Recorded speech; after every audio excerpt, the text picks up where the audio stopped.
रात के 2 बज रहे थे। सुमित हॉस्टल के अपने कमरे में स्टडी कर रहा था।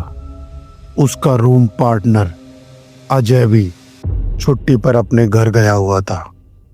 सुमित आने वाले एग्जाम्स की तैयारी कर रहा था कि अचानक किसी ने उसके कमरे का दरवाजा खटखटाया। सुमित सोचने लगा, इस समय कौन हो सकता है। वह उठा और उसने कमरे का दरवाजा खोला, मगर यह क्या, बाहर तो कोई भी नहीं था। सुमित को लगता है किसी स्टूडेंट ने उसके साथ प्रैंक किया है, इसलिए उसने दरवाजा क्लोज किया और फिर स्टडी करने के लिए चेयर पर आकर बैठ गया। सुमित अभी पढ़ाई में ध्यान लगा ही रहा था कि अचानक कमरे की लाइट ऑफ हो गई। सुमित ने सोचा, इस समय लाइट कैसे चली गई, और हॉस्टल में तो बैकअप जनरेटर भी है। फिर आखिर क्या कारण हो सकता है। उसने तुरंत अपने मोबाइल की फ्लैश लाइट ऑन की, लेकिन यह क्या, फ्लैश लाइट भी झिलमिलाने लगी। सुमित ये सब देखकर हैरान हो रहा था। उसे कमरे में ठंडक महसूस होने लगी, साथ ही साथ कोई तीक्ष्ण सी बदबू कमरे में बढ़ती जा रही थी। सुमित को लगा शायद कमरे में कुछ अजीबोगरीब घटना हो रही है। वह उठकर बाहर जाने लगा, तभी उसका पांव किसी चीज से टकराया और सुमित फर्श पर गिर गया। जैसे तैसे उसने अपने आप को संभाला। उसने फ्लैश लाइट की रोशनी में अपने बेड की तरफ देखा। उसे ऐसा लगा वहां पर कोई बैठा है। यह देखकर सुमित जोर से चिल्लाया, तभी अचानक कमरे की लाइट ऑन हो गई। सुमित ने देखा तो कमरे में सब कुछ नॉर्मल था, पर अपने साथ हुए हादसे को सुमित कैसे भूल सकता था। वह बुरी तरह से डरा हुआ था। उसने तुरंत अपना मोबाइल फोन उठाया और हॉस्टल वार्डन को कॉल मिलाई। जैसे ही उसने कॉल लगाई, वहां से आवाज आई, घबरा क्यों रहे हो सुमित? अभी तो तुम्हें लंबे सफर पर जाना है। ऐसी खौफनाक आवाज सुनकर सुमित बुरी तरह से कांपने लगा। तभी उसने देखा कि उसकी बेड शीट अपने आप फोल्ड होकर एक रस्सी की तरह आपस में लिपट गई और वह बेड शीट धीरे धीरे सुमित की ओर बढ़ने लगी। सुमित इधर उधर देखने लगा और दरवाजे की तरफ भागने लगा, मगर यह क्या, सुमित जिस तरफ भी जाता था वहां सिर्फ कमरे की दीवार ही होती थी। पूरे कमरे में कहीं पर भी कोई दरवाजा नहीं था। सुमित घबरा के यहां से वहां भागता रहा और अंत में वहीं पर गिर पड़ा। सुमित के कमरे का शोर शराबा सुनकर वार्डन और कुछ स्टूडेंट्स सुमित के कमरे की ओर आए। उन्होंने जब दरवाजा खोला तो उन्होंने सामने देखा सुमित की लटकती हुई लाश, उसके गले में बेड शीट का फंदा। सभी ने यही समझा कि सुमित ने एग्जाम्स और स्टडी के प्रेशर में आकर सुसाइड कर ली। मगर क्या था इस कमरे का रहस्य, जानने के लिए जुड़े रहे पूरी कहानी से। नमस्कार दोस्तों, मैं कैप्टन सिंह एक बार फिर उपस्थित हूँ आप सभी के बीच लेकर एक और खौफनाक स्टोरी जिसका शीर्षक है रूम नंबर 307। कहानी पसंद आने पर इसे लाइक और शेयर अवश्य करें और हमारे चैनल को सब्सक्राइब करना ना भूलें, क्योंकि इस चैनल पर हम आपके लिए लेकर आते हैं रियल हॉरर स्टोरीज। तो चलिए बढ़ते हैं कहानी की ओर। सेंट जेवियर बॉयज हॉस्टल में अभिमन्यु अभी शिफ्ट हुआ था। फॉर्म भरने के बाद उसको रूम नंबर 307 अलॉट हुआ। वह अपना बैग और सामान लेकर रूम में अपना सामान रखने लगा। अभिमन्यु बहुत खुश था, क्योंकि कानपुर जैसी सिटी से वह अब दिल्ली जैसे महानगर में आ गया था। उसके दिल में जोश और उमंगे परवान चढ़ रही थी। वह फिल्मों की तरह एक अच्छी जिंदगी जीना चाहता था। उसे पता था कि हॉस्टल लाइफ में बहुत ज़्यादा मज़े होते हैं और दिल्ली जैसे महानगर में तो लाइफ फुल मॉडर्न है। अभिमन्यु अपने बेहतर फ्यूचर के लिए दिलो जान से मेहनत करना चाहता था। वह ऑलराउंडर था। गिटार बजाना उसका फेवरेट पास टाइम था। आते ही उसकी दोस्ती रूम नंबर 308 के विमल से हो गई। बातों बातों में विमल ने बताया कि पहले उसे भी रूम नंबर 307 अलॉट हुआ था, लेकिन बाद में रूम शिफ्ट कर लिया था। विमल ने अभिमन्यु से पूछा, यार तुम्हें अकेले रहने में कोई दिक्कत तो नहीं? अभिमन्यु बोला, अरे यार रूम में ही तो अकेला हूँ, हॉस्टल तो भरा पड़ा है ना लड़कों से, और तुम भी तो मेरे नेबर हो। अभिमन्यु बहुत खुश था, पर विमल उसे शक भरी नजरों से देख रहा था। विमल बोला, ठीक है यार, कोई भी जरूरत हो तो मुझे याद करना। और उसने अपना मोबाइल नंबर अभिमन्यु को दे दिया।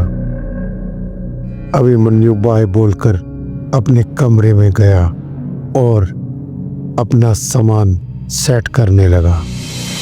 लगभग 1.5-2 घंटे के बाद उसने पूरा रूम सेटल कर दिया। रूम सेटल करने के बाद अभिमन्यु कुछ थक चुका था।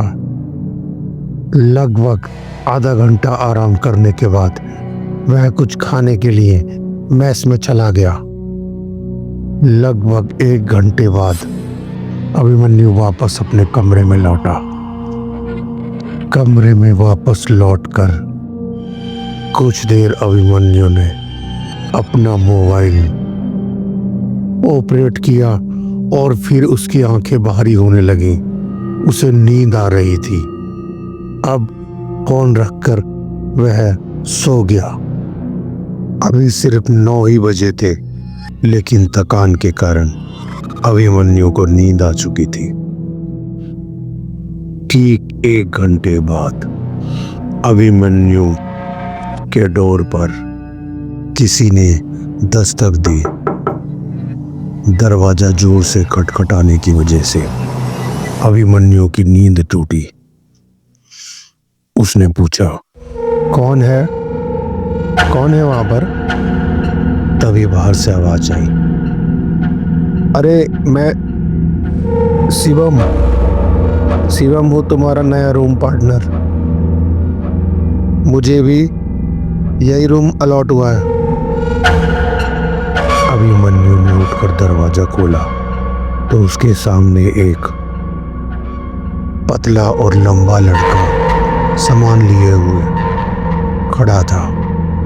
उसने एक बैग हाथ में पकड़ा हुआ था और एक भारी बैग कमर पे लादा हुआ था। अभिमन्यु ने पूछा, अरे यार तुम इतनी लेट कैसे आए? वह लड़का बोला, यार एक्चुअल में मेरी ट्रेन लेट थी और मुझे आते आते 9:30 बज गए थे। फिर मैंने फॉर्म भरा और वार्डन ने मुझे ये 307 रूम अलॉट कर दिया। अभिमन्यु बोला, बाय द वे मेरा नाम अभिमन्यु है और मैं भी आज ही शिफ्ट हुआ हूँ। शिवम बोला, अच्छा यार फिर तो खूब जमेगा रंग जब मिल बैठेंगे दोनों यार। अभिमन्यु बोला, अरे यार सारी बातें दरवाजे पे ही करोगे या अंदर भी आओगे? शिवम कमरे में अंदर आकर अपना सामान सेट करने लगा। जल्दबाजी में अपना सामान रखकर शिवम जल्दी से बाथरूम की ओर चला गया। तभी दरवाजे पर जोर से खटखटाने की आवाज आई। अभिमन्यु ने दरवाजा खोला तो कमरे में उसका पड़ोसी विमल अपने 2 दोस्तों मनोज और पंकज के साथ अंदर आया। यार क्या बात है, तेरे कमरे से बोलने की आवाजें आ रही हैं, काफी शोर आ रहा है, कौन है तेरे रूम में? अभिमन्यु ने बताया, यार अभी अभी मेरा रूम पार्टनर आया है, शिवम। विमल ने हैरानी से पूछा, लेकिन यार 10 बजे के बाद तो पॉसिबल ही नहीं है, क्योंकि हॉस्टल में तो 9 बजे के बाद किसी स्टूडेंट्स की एंट्री ही नहीं होती। अभिमन्यु बोला, यार होगी कोई वजह, वो भी बाथरूम में गया हुआ है, खुद ही मिल लेना उससे। तीनों स्टूडेंट्स अभिमन्यु के रूम में ही बैठ गए और इधर उधर की बातें करने लगे। तभी विमल बोला, अरे क्या बात है यार, ये सफर से आके बाथरूम में ही सो गया क्या? कहाँ है, चल मैं बुला कर लाता हूँ। विमल जल्दी से बाथरूम की ओर गया। उसने बाथरूम का दरवाजा खोला, पर यह क्या, वहां पर तो कोई नहीं था। विमल बोला, अरे यार अभिमन्यु, तू हमसे झूठ बोल रहा था, बाथरूम तो खाली है, कोई नहीं है यहाँ पर। अभिमन्यु बोला, क्यों मजाक कर रहा है यार, अभी अभी तो शिवम अंदर गया था। विमल बोला, ले यार तो खुद ही देख ले, यहाँ तो कोई नहीं है। मनोज और पंकज भी बाथरूम की तरफ आए और बोले, यहाँ तो कोई नहीं है। अब अभिमन्यु भी थोड़ा हैरान था, क्योंकि थोड़ी ही देर पहले शिवम बाथरूम में गया था, उसने भी बाथरूम में नजर मारी तो वहाँ कोई न था। अभिमन्यु थोड़ा परेशान था, उसने रूम की तरफ देखा और बोला, अरे यार ये देखो उसके बैग पड़े हैं। मगर जैसे ही उसने बेड की ओर देखा, वहां पर कोई बैग नहीं था। रूम बिल्कुल क्लीन था, कोई भी एक्स्ट्रा लगेज रूम के अंदर नहीं था। अब अभिमन्यु हैरान था, क्योंकि वह नहीं समझ पा रहा था कि उसके साथ क्या घटना हो रही है। विमल बोला, अरे यार शायद तुझे थकान की वजह से लगा होगा या तूने कोई सपना देखा होगा, चल तू आराम से बैठ और पानी पी। अभिमन्यु अपने बेड पर बैठ गया और ज्यों ही वह बेड पर पीछे की ओर मुड़ा, उसने देखा वहां पर उसके सिराने पर शिवम बैठा हुआ था, नीचे की ओर मुंह करके। अभिमन्यु चिल्लाया, यार देखो ये बैठा शिवम, ये रहा। मगर तीनों स्टूडेंट्स को शिवम कहीं पर भी नजर नहीं आया। वे बोले, कहाँ है शिवम, हमें तो नहीं दिख रहा, क्या बात कर रहा है यार, तू पागल तो नहीं हो गया? तभी शिवम ने अपना चेहरा ऊपर की ओर उठाया तो उसका चेहरा जला हुआ था और वह एक भयानक हंसी हंस रहा था।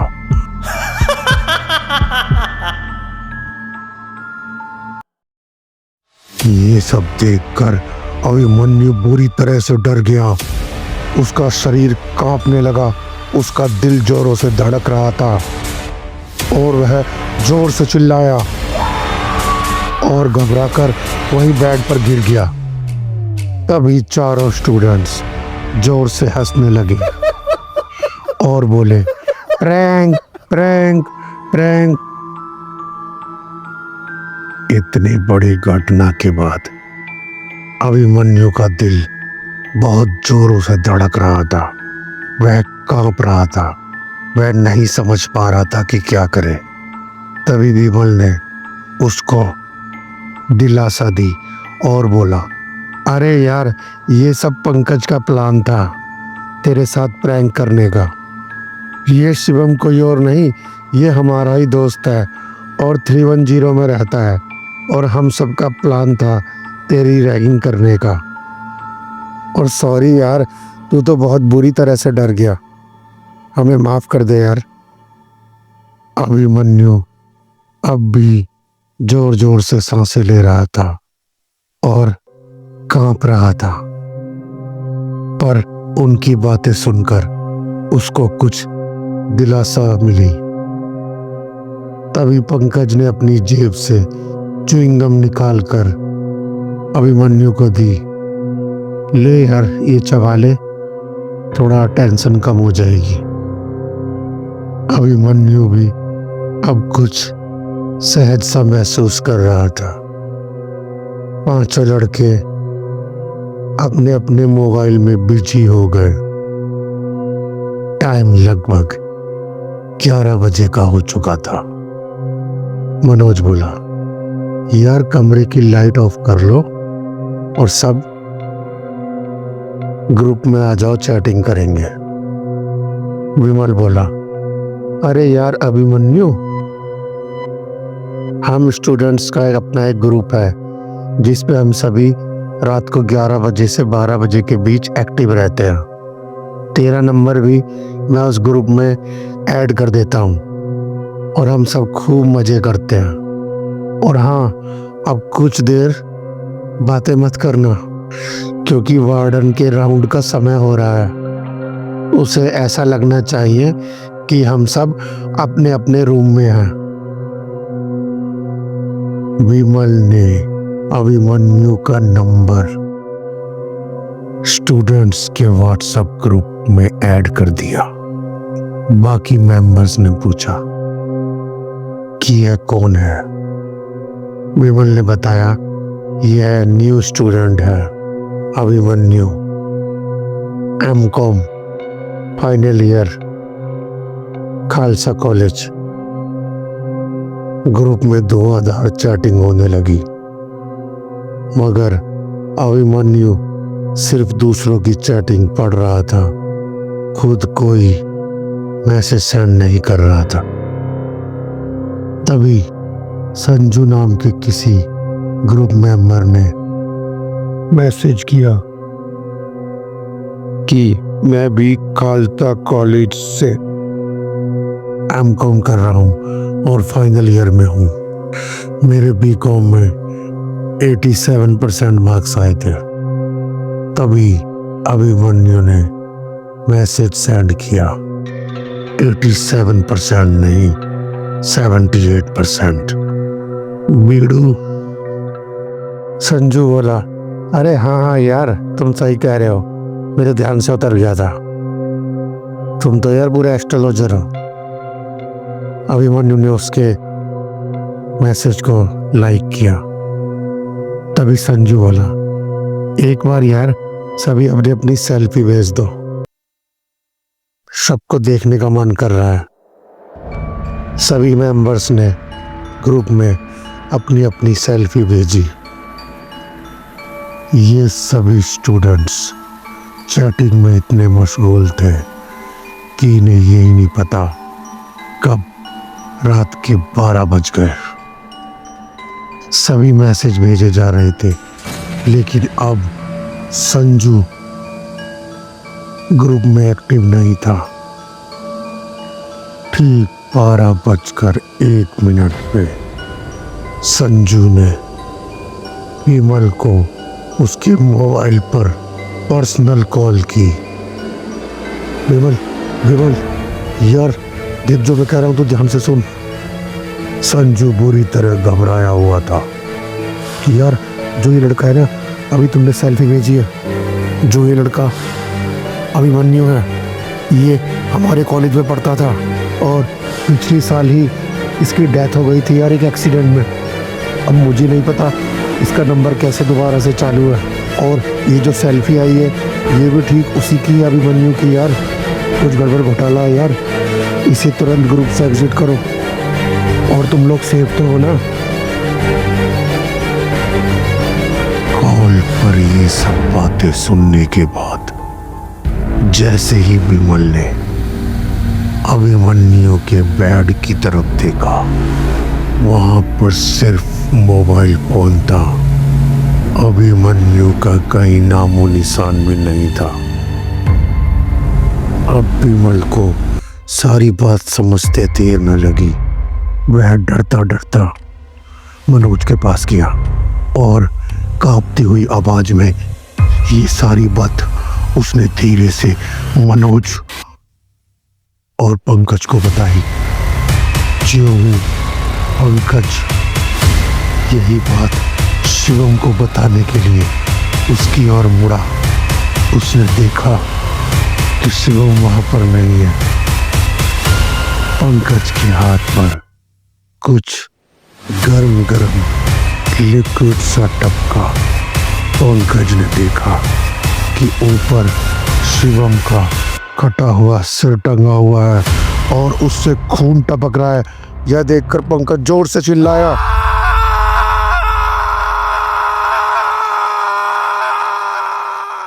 पंकज, मनोज और विमल जल्दी से उठकर भागने के लिए तैयार होने लगे, मगर वो जहां भी जाते सिवाय कमरे की दीवारों के उन्हें कुछ भी न मिलता। उन्हें कहीं पर भी दरवाजा नहीं मिल रहा था। वो घबरा कर इधर उधर भाग रहे थे, चिल्ला रहे थे। तभी बेड पर अभिमन्यु प्रकट हुआ। उसका चेहरा पूरी तरह से जला हुआ था, मानो उसका मांस सड़ चुका हो। आंखों की जगह 2 गड्ढे थे जिसमें आग जैसी चिंगारियां निकल रही थी। अभिमन्यु बोला, बहुत शौक है ना तुम सभी को रैगिंग करने का, घोस्ट का प्रैंक करने का बहुत शौक है ना तुम्हें। लो आज देखो असली घोस्ट।